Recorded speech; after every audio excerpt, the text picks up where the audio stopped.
Good afternoon, Linda. How the devil are you? I'm really good, thank you. How's it going, Rob? Yes, well, it's good. I've had a good week. I know we met earlier virtually on your Sheffield City Region Leaders Club, and we'll allude to that a little bit later on. So since that update, nothing much has changed. So it's been a much better week for me, thank you. But today is about you. So would you like to just start by just introducing yourself and your company to people that will be watching this, please? Yes, well, my name's Lynda Holbrey, and I'm the Managing Director of A&L Leading Audits and Consultancy. We work with small and medium-sized businesses and sometimes startup businesses as well. We look to help them to get structure within their company, understand the strategy, and most importantly, how to get business growth through client growth. And we are able to take them on their journey all the way through to ISO certification if that's what's suitable for them. And we're qualified ISO certification consultants and auditors. Okay, so wow, there's a lot of leadership involved in that, I guess. With Yes, companies. very much so. Yeah, so we'll come on to your leadership in a minute, but if I may, can I ask first of all your reactions, your interactions, your dealings with companies who are either potential clients or existing clients, how your leadership has had to come to the fore during the kind of pandemic that we've been experiencing? One of the most important things is working with the top level management, but making sure that they are working with the rest of their team as well, and getting them to understand that their leadership is important. They are effectively the captain of the ship. They've got to go through, they need to transfer positivity and motivation through to the rest of their team, consult with them. And sometimes they find that difficult, particularly with COVID, because some employees have been furloughed, and also they themselves are struggling. You know, it's a frightening time for everybody, and uncertainty as well.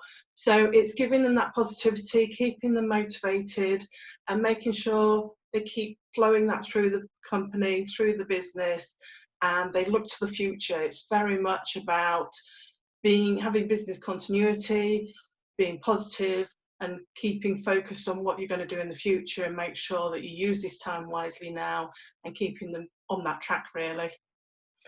Oh, that's lovely, thank you. Yeah, I can see a picture where you are a leader of leaders, if you like. Yes. Excuse me. Excuse me. This is recorded, but never mind. That just proves it isn't case managed. So working with them, often we see or we read reports of how easy it is to become sucked into their drama, or carry their burdens. How do you, as a leader yourself, maintain that kind of distance, if you like, but while still being there for them? I think it helps in that my own personality, I'm quite a positive person. And so well-being is really important. Being aware of yourself and confident in what your abilities are. And I like to help people, so that also in turn keeps me strong when I'm talking to them. I also find that they themselves tend to relax more in front of me, and if they've got concerns, I try and keep it very open for them, so they know they can approach me. There's no secrets. Whatever they want to tell me is confidential, and being able to have that relationship with them, it's very much on trust, is what helps to maintain my strength for them as well, to keep them focused. Okay. Again, I heard something in there which is something I believe in. So one of the things I believe in is, in order to be the best that you can be, it's partly or more than partly about being self-aware. And you just described how you respond to people and what makes you tick and what makes you happy. And you kind of segued into another question which I was going to ask you. You partly answered it about how you look after yourself. No, it's great. It's great how you look after yourself. And I believe in starts with self, and we had that kind of discussion earlier on in the week. Okay, so if I may turn to the Sheffield City Region Club that you started, the online club. That's quite a recent innovation, is that right?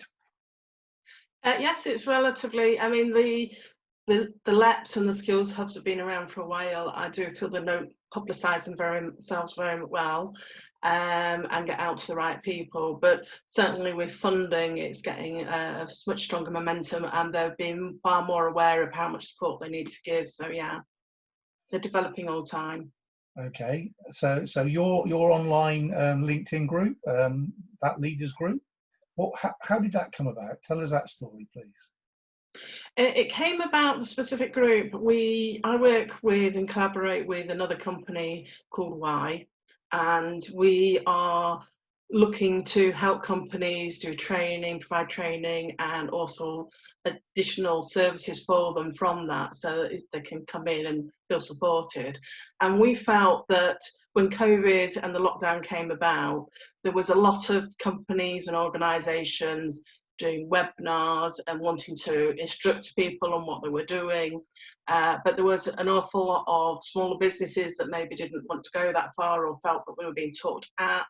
We wanted to bring it together so it was a support group for business owners, that they had a say, we could interact with them, find out what their needs were. I mean, we're being business owners ourselves, we've got a good idea, but anybody that wanted to bring anything to the pot, information that they found, so we could really be a proper support for people. And it wasn't about us, it was about Sheffield City region business owners in general, and making sure that we as a team got through this together. We were able to support people through low times, and that we could really form a strong community and bond for the future. Yeah, I see evidence of that. So I've joined the last 2 meetings, and you don't need to be a kind of a digital body reader to see the responses and the reactions you get from people on the screen, and it's absolutely genuine. It really is. So that's very great, to your great credit that you've done that. And I know that people might say, "Ah, yeah, easy. It's really easy in lockdown. You know, you just organise a Zoom meeting and people will jump on because they haven't got anything better to do." Well, to be quite honest, I've been on a few meetings like that where I've just sussed them out and I've left them, or I've chosen not to take the next one. But I don't sense that at all with that group. There is a genuine care for one another, and there's definitely some good humour in there. Yes. Yeah. So you've whether you've chosen wisely is yet to be seen, but no, it's really good. So it's kind of, when I say grown-up humour, it's not inappropriate humour, it's just good. Yes. Okay, so well, thank you also for filling out the survey, and I was pleasantly surprised by the honesty that came through with everybody that responded. And one of the things that you responded to in no more than 3 sentences about your greatest challenges to your leadership.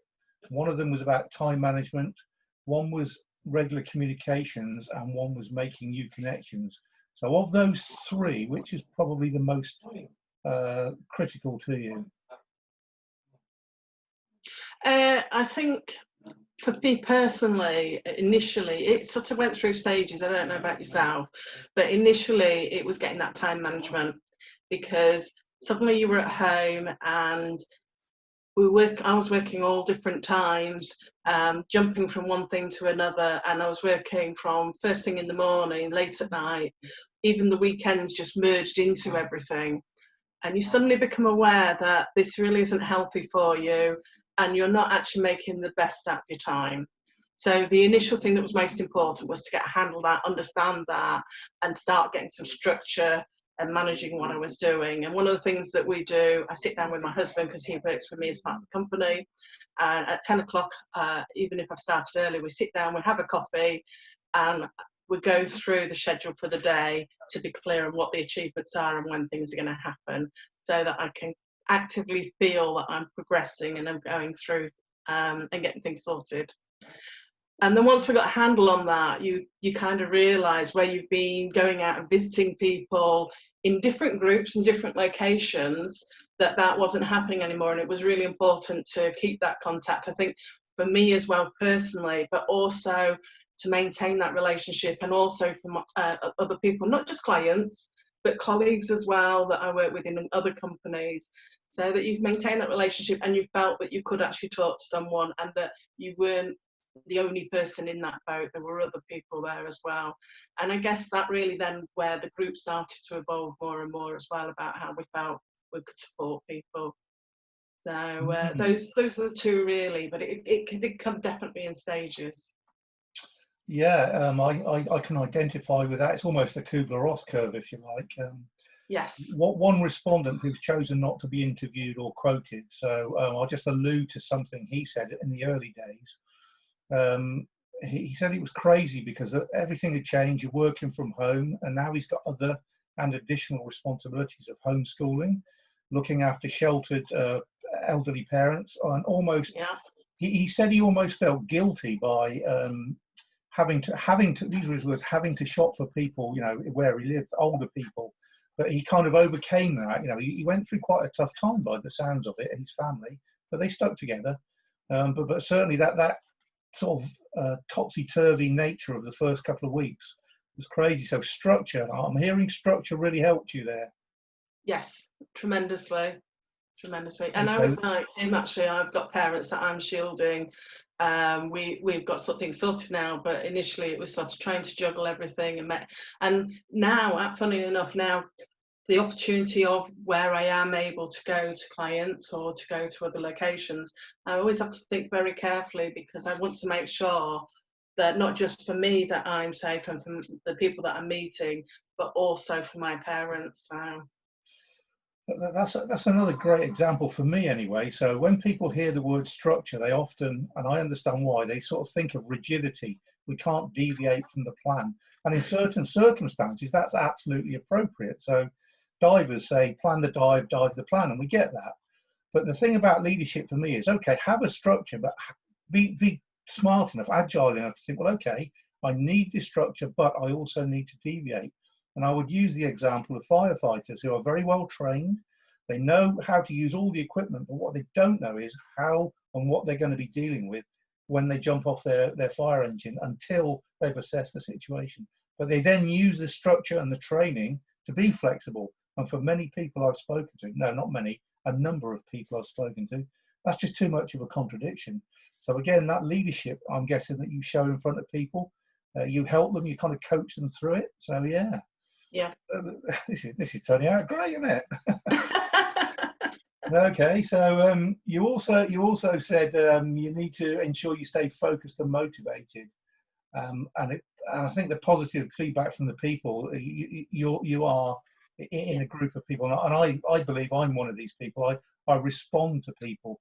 So when I say feedback, I don't necessarily mean it's got to be, you've got to analyse my performance. But if I'm giving a talk, for example, and there's no response in there, it makes me wonder why. But when I get a live audience and response, it's great. So on that feedback, then, when if I've understood you correctly, you respond well to feedback, human to human. How does it work through the screen? It's actually not too bad. It's better than on a phone call, because you can see faces. And there was in one of the groups I did a presentation, and so I could see all the slides. I had to turn off the cameras, so I couldn't actually see anybody. And that is the weirdest thing I have ever done, because you feel like you're just talking to a screen. And although you know there's people there, and in theory they're all quiet, so they're listening, but you feel like you can't see the reactions. Are they actually interested in this? Am I switching it off to them? Because you know yourself, when you give a presentation, seeing the people that are watching, you know how that's coming through to them. And you can potentially see as well if someone's trying to think about asking a question and doesn't want to, or is a bit concerned about it. So not having that visual feedback, but I have to be honest, although it is certainly much better than a phone call, and being able to see people and have a laugh and a drink and a cup of coffee, I still do miss that actual being there person to person. And I don't think that will ever go away. I think we as humans will always need that interaction. We just at the moment just need to make sure we're sensible about it. Yeah, that again, I can echo this in my mind, really well, because a lot of what you just said applies to me. And initially, when the COVID thing kicked off, it was about, for me, it was about, okay, so I'm coaching you through the screen, and if coaching face to face is 10 out of 10, I don't mean I'm 10 out of 10 or the thing is 10 out of 10, but if the best way of doing it is face to face, and through the screen, I'm kind of putting my finger in the air and saying this is about 5 or 6, maybe pushing 7s. And it's because all I've got is the kind of the view of you. I can't see your feet tapping or various things. And I convinced myself for a while that that was the reason. But since then, having talked to a number of people, including yourself, there's more to it than that. There's this kind of human connection. There's this kind of human warmth, if you like, that you pick up in a crowd. I talked about the Ready Brek kid in that presentation I did. You pick up on moods, and it's much more difficult, I think, through the screen. And I guess that's where really top actors perform well. They can project a mood that comes across on the screen or through the screen. So yeah, it's a whole new interesting thing about communications and messaging here. Yeah. Because I think as well, initially there were so many people that weren't used to doing this, had avoided doing online calls, and there was a nervousness as well. And quite often I'd get people who wouldn't put the camera on because they, oh no, you can't see what I look like, and there was a great nervousness. But certainly now people have got more used to it and they're far more relaxed about it. And I think that I always try and imagine that I'm still in the room with them. That's how I try and think about it. So, and that helps me through. Yeah, I think we've become more tolerant. That saying about not letting good get in the way of excellence, or the other way around, excellence get in the way of being good. So now it's okay if the doorbell goes or the dog comes in. In fact, I'm quite convinced you have to be trendy. You either have to have lots of books behind you, or you need a dog in the room that barks, or a child that comes and tugs at your sleeve and says, "Mummy." Well, some of my clients have got children that are self-teaching, they're home educating. So every now and then there's, oh, just a minute, I've just got to go and sort a sum out. So yeah. But again, historically, you would never have had that happen in a place of work where you're sat in a meeting room. No. You don't get these distractions. So that kind of tolerance, we've almost come off a bit of a pedestal there, which is a good thing. And I was talking to one guy, not on any of these interviews, a separate thing altogether. And he was saying his biggest challenge was about partly learning to trust people. He didn't mean to say that he distrusted them, but so he's having a Zoom meeting with one of his directors, and exactly what you said just happened. And his instant reaction was to get antsy about it, but he's had to learn to just go, well, it happens. What can I do? The individual at the other end can do that kind of old telephone joke where you pretend to lose signal, they just shut down. Yes. But it never happened to him, but he was so self-aware that he made himself kind of challenged himself to look at his own values and his own behaviors, not lose them, but at the same time adapt them to other people. And then he said, it really made me realize this is not about me, this is about other people. So yeah. Yes, exactly, that is it. Okay, so back to the survey then. That sounds like I got emotional there. You responded about your continuity plan. So tell us a bit about your continuity plan, Lynda. I'm intrigued by that. Yeah, well, I've got obviously doing quality and processes and getting clients to look at risks. I'm always aware of continuity business planning, but what I realised is where I've got, well, if the computers went down, what would happen if we had a flood, if I couldn't get to the office, if suddenly I was taken ill. So all those normal things that you would have, but it was things like the actual day-to-day stuff of how I'm going to structure it, what am I going to make sure needs to get done. And it seems simple and straightforward, but when you've got other people around you, you've got far more of a regimented structure going on and delegation. But when suddenly they're remote to you and you can't just turn around and talk to them behind you and say, oh, just make sure you've done that, won't you? So it was really those day-to-day things, and making sure that I did get the breaks as well that I would have had normally in the office, have the lunch break and things, because they are important to make sure you've got the energy and the focus to carry on all through the day. So the other stuff was fine. Everything went smoothly. Obviously all the systems are working, we'd got the office in place, so there was absolutely no problem at all for keeping the business going, keeping it flowing. We'd already got the right technology and structure that way. We had no issues with bringing things out of the workplace. It was literally making sure that over the period of the month everything happened when it should have on those routines, because you kind of take them for granted when you're just doing them all the time. And I mean, I've got a default diary on my Outlook calendar, which was great to a certain extent, because it did pop up and remind me, oh, this is a Friday, and on a Friday I just need to check the finances and just review, make a plan review for the next week. So they did help, that's certainly there. But in the first couple of weeks, I kind of ignored them, which I shouldn't have done. I should know better than anybody else that you've put those procedures in place for a reason. And just because you're working from home doesn't mean that you start letting them fly. But I did. I just did, because there was so much going on at the time and trying to find your feet. And it's just getting that bit finer detail in future to make sure that that is maintained and that the little things get done. Because if the little things get done, or don't get done, then it starts to fall about to bits on the bigger picture. Yes, yeah. Again, it resonates with me. So thanks for that. That was a very honest thing. But also, what came through for me was when you're talking to prospects, you kind of lived in their shoes, if you like. You know, okay, so this is what you profess, but leading by example, you nearly lapsed, but you caught yourself and you corrected it.